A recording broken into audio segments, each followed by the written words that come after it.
If you're interested in finding that perfect piece of property and building the home of your dreams, then this episode is for you.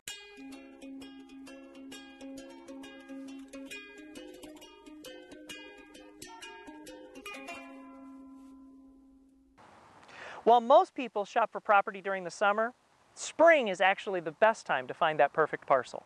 Let's say you think you found your dream piece of property. There's more to land than what you can see from the road. While building your dream home on a big open piece of land may seem exciting, the question you have to ask is, do I have access to utilities? That's something we need to think about.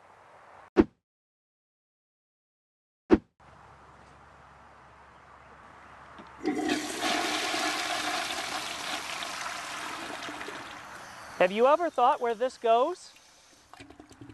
Well, if you aren't on city sewers, you're going to have a perk test to determine the percolation rate of the soils. In layman's terms, a good percolation means the soils can absorb the flush. Bad percolation means you're going to have to invest in an engineered field and possibly even pumping. All of that is going to add to your budget and could be upwards of $25,000 or more. And that is going to stink. Yep, I said it. Speaking of utilities, we also want to look at how close the gas and electric mains are to your property. It isn't unusual to spend over $10 a linear foot to bring the utilities to your property through things like directional boring, and that's one heck of a boring way to spend your budget. We also need to think about your water source. If you're going to have to drill a well, how deep is it going to need to be? What kind of water are you going to get? Are you going to need a water treatment system, filtration, reverse osmosis? These are all things that we need to consider. So you've found that dream piece of property and you can't stop thinking about that view every morning while you're having coffee. But this is a reason we like to shop in the spring. The melting snow, the rains, they all show you potential water problems that you might experience on that property in the future. And while sometimes they're not always easy to spot, sometimes they are. This is why I always recommend having a subsurface soils investigation, better known as a soil boring, completed before you purchase the property. Because we don't want to build your dream home on a hidden or buried swamp.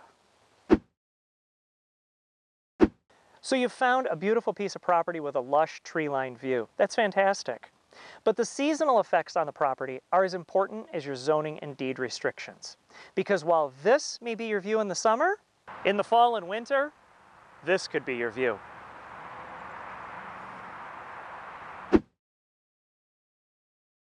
It is also wise to research your zoning and your deed restrictions to confirm you can build the type and the size of the house you want. Many modern subdivisions have regulations which require both the size as well as the style of home. You'll also want to think about how you plan to live on the property. If something like raising horses is in your future, you'll want to make sure it's permitted by zoning. So none of this is intended to scare you away from building your dream home. I've had a lot of clients in the past that have had bad experiences with these types of problems. So I want to share them with you so that your next building experience can be your best. And these are my design notes. Can I get out of the swamp now?